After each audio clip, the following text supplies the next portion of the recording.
So 1 week in, no, really though, one week in, and I thought we got 3 good days of work. Obviously, the first 2 days were just helmets, and so it was a lot of teaching, learning, speed, trying to teach our effort, getting our effort right. Today was definitely a much more physical practice, which we intended to have. That was kind of the structure of what we did.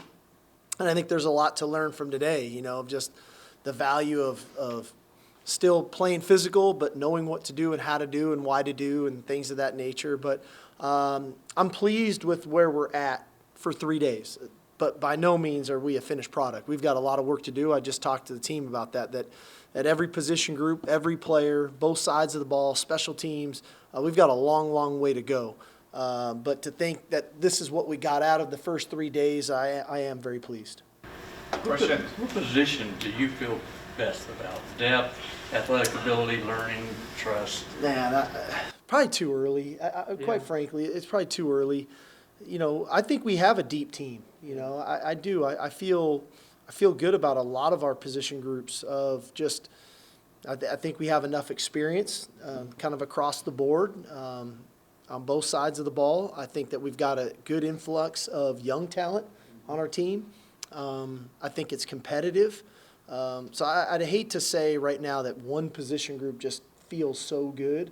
The one thing I will say is, like, up front, anytime you can return your entire offensive line and then you add the players that we had, that feels really good. And then really on the defensive front as well, the fact that we lost 2 good players in Coburn and Ojimo, and it still feels good. I still feel like our defensive front is one of our strengths. I think Sweat and Murphy and Alford and Vernon and that group there, and then how the young guys are coming along. So the line of scrimmage, to me, as you guys know, I value a great deal. I feel really good about that. Coach, I got a question about Jaden Blue. Obviously didn't play senior year of high school, kind of maybe 4th guy, 5th guy in your depth chart last year. He's getting the first team reps now with Brooks. So can you just talk about a little bit of his journey, where he's at right now and kind of how he fits in going forward? Yeah, I think that's a good question because, a lot of times players come in and there's always, especially when they're highly recruited guys like he was, there's always this expectation if they don't play their freshman year, like, what's wrong? And a lot of times the development side of their game is really important to their future. I'll use JT Sanders as a great example from 2 years ago. It was always like, what's wrong with JT, or how's he doing, or what's going on? And then, boom, here comes year 2, and he has a really good year. And so I've been pleased with Jaden.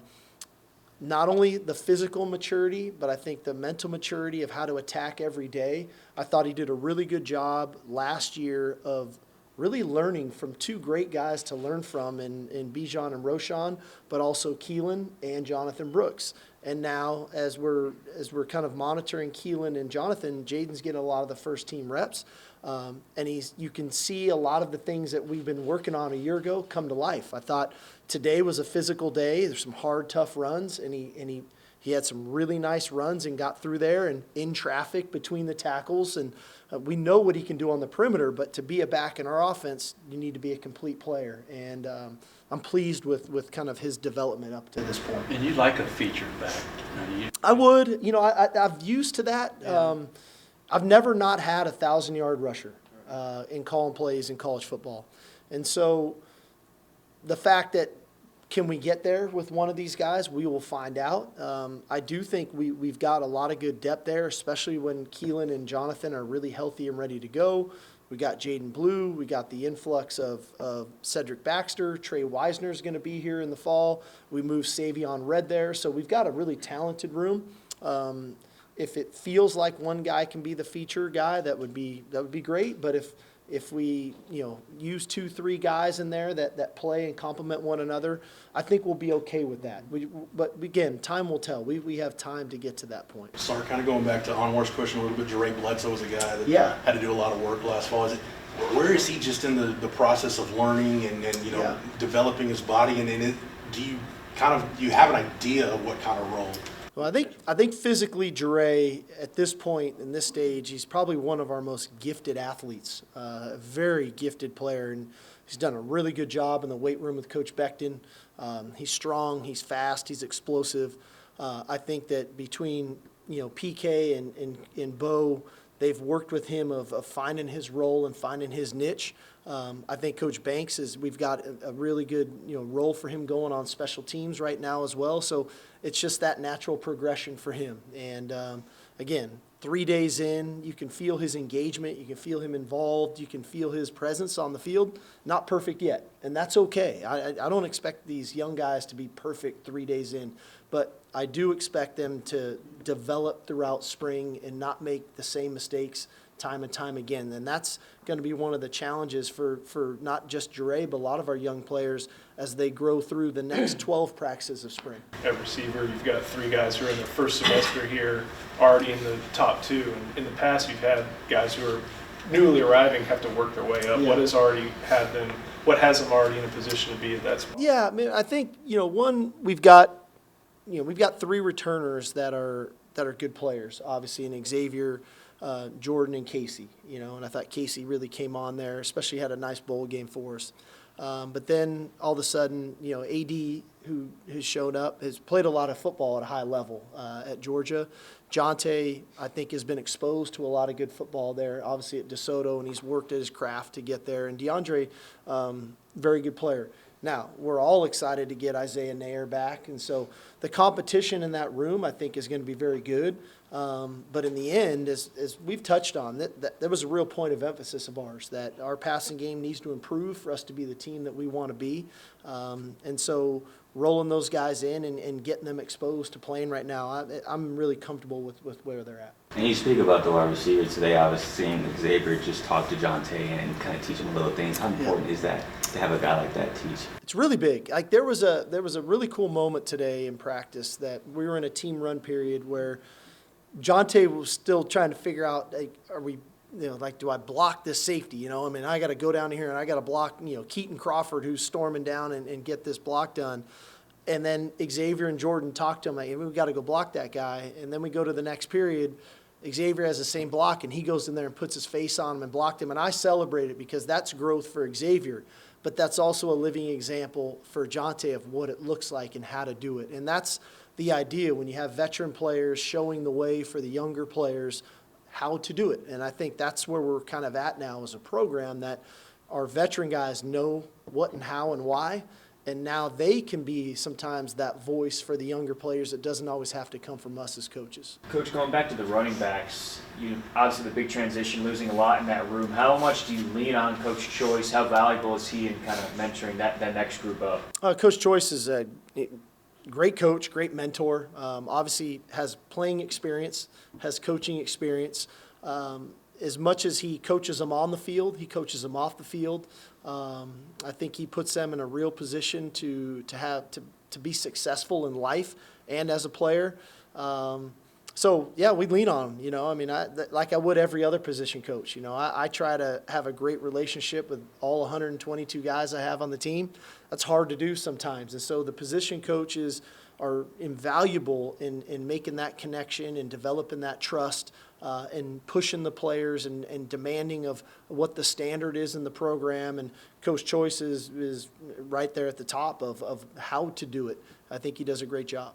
Coach, obviously Malik was the number 2 guy in Alamo Bowl practice, not practicing now. So how are you keeping his spirits up knowing that he's missing reps, in a quarterback battle, whether it's from 1 or 2? I think his spirits are actually really good. I talked to him today before we were coming off the field. The spring break is going to be big for him to get himself healthy enough to get back on the grass and start practicing again. He'll be staying in town and rehabbing. As you all know, I mean, I love Malik. I think he's got great upside, and I saw a lot of growth in him at the end of last season, and I thought he had a really good winter conditioning. He had a little bit of a setback, but that doesn't mean that all of a sudden now he's forgotten. I can't wait for him to get back out there and show what he can do, because I do think that he's a really good player. He's got a great personality, leadership qualities, but very physically gifted as well. So looking forward to getting him back out there, because like I said, competition is the best thing you have going for yourself, especially in spring ball. You know, when another guy at your position is playing well, man, that should push me to want to be even better and know what to do and how to do and make that throw or make that catch or make that tackle. So we need him out there. We need that competition to be healthy at quarterback. Did What's the Steve point of Mitchell emphasis? return punts at Georgia? Not that I'm aware of. Okay. But he's Very got- comfortable does it. I mean, Yeah. very natural doing it. All the guys back there right now look good catching the ball. Again, we're not getting tackled yet, and that's always a little bit of a difference when you're returning punts. But I've been impressed with his just comfort level catching the ball back there. What is the point of emphasis for this spring break?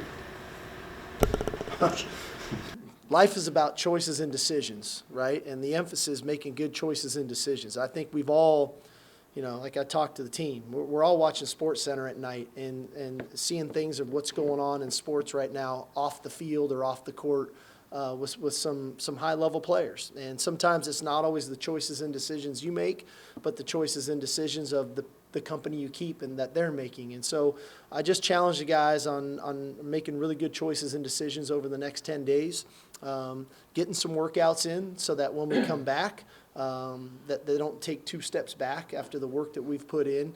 But like I said, I think we've got a good culture on our team. You know, knock on wood, we don't hear a lot about our guys of, you know, off the field issues. So I expect them to make good decisions, you know, this week on spring break. So coming off the pro day yesterday, and then looking at what the guys did at the combine, and Yeah. you know, talking to the NFL folks that have been through here. I know player development's been something you talked about since Yeah. you took the job, but does this draft process kind of reinforce that you guys as an organization are going in the right direction? I hope so. You know, I hope so. I hope that, you know, like, you know, I always talk to all the scouts, you know, in the team room before I go, and I hope that our number that goes to the combine continues to grow. I feel like we should always be in the top, you know, 3 to 4 teams in the country of putting players at the combine. We're not there yet. You know, we sent 5 guys this year. You know, we should be hovering at about, you know, around between 10 a year going to the combine, and that's what we've got to work towards. And that's where player development comes, not only in the weight room, but also on the field in the development of the skill, but also as the person, because I think that says a lot when you do the interviews with the NFL teams and how you represent yourself in the University of Texas and also your knowledge of the game. All those things matter, and we put a lot of time and effort into it, so hopefully we continue to see the growth that we saw from year 1 to year 2. When you've got a guy as visible as Bijan's going through this draft process, how much does that help you, not just in terms of the player development side, giving your guys an example of who to look at, but you know, just in terms of recruiting to see here's a guy that came in highly touted and is leaving as a top NFL prospect? Yeah, you know, I think in the end, Bijan represents himself about as good as you can, and he represents us as about as good as you can. And so the way he goes about his business while he was here, the way he's been going about his business in this, you know, kind of process to get ready for the draft, I think is a kind of a model of what it looks like. Here, you know, we're going to recruit good players here. And then how you handle and conduct yourself and the work you put in matters, and then how you represent us moving forward matters. And all of our guys, you know, I mean, DeMarvion, I think, has done a great job. Roshan's done a great job. I saw Ojimo yesterday, thought he looked great. Snacks looked great. I mean, all those guys, to me, have done a really good job throughout this process. And the goal is that they get their opportunities to, you know, fulfill their dreams of playing in the NFL. And be able to sustain it for as long as they can, because the more guys we have in that league, the better it is for, hey, if you come here and you get developed, that's a real life opportunity for you. With the edge position, it seems like. Across the college football landscape, many teams right now are relying on the portal, and so they create a position like a personal department for the team. Talking about your scope on that, what is the percentage that you use the portal and the recruit coming from out of high school, and also are you going to have someone handling that in the future? So, yeah, so I think the portal obviously has changed, like you said, the landscape of kind of what's going on in college football some. I still believe in building our program and building our roster from a foundational standpoint, from a freshman class, and building that up. That doesn't mean we don't use the portal. Where the portal comes into play for us is when we feel like we have specific needs at a position. It's not about a want, it's not about a luxury, it's about a need. Because for whatever reason, we have a gap at that position. Maybe we had some other guys on our own team transfer, maybe injuries occurred, maybe we didn't, we missed the mark in recruiting and we have to fill that void. But ideally, I'd love to take high school kids and then build and develop them in our culture and as a player and watch them grow. That doesn't mean we don't use the portal, but I would say if you looked at what we do in the transfer portal in comparison to maybe some other schools, our numbers aren't as high, but we're trying to recruit the elite high school players and build a program that is sustainable long term. I don't want to be a one-hit wonder team. 1 year we're really good and then take a step back. I want to build a program that can sustain for a long period of time. That doesn't mean we're not going to have gaps, and we do monitor the portal. We do have people dedicated to that, so that when guys go in the portal, we can evaluate them, and is it a need to fill for us on our roster? Aside We've got time for two last ones, guys. Aside from Barron, Barron Sorrell, it kind of seems like at that edge spot, both edge spots, it's guys could play both. What have you seen from that position, and how are you kind of splitting the guys between the Buck and the Jacks? Yeah, no, I think we're. Right now we're not trying to pigeonhole anybody into anything. I think Barron has grown he's really developed. I mean, you see what his body looks like today from when he got here. He's more explosive, he's faster, and so he's created some value for himself with his versatility. But I think Justice Finkley has taken a step forward. I think Jamon Tapp has taken a step forward. I think Ethan Burke looks like a different guy.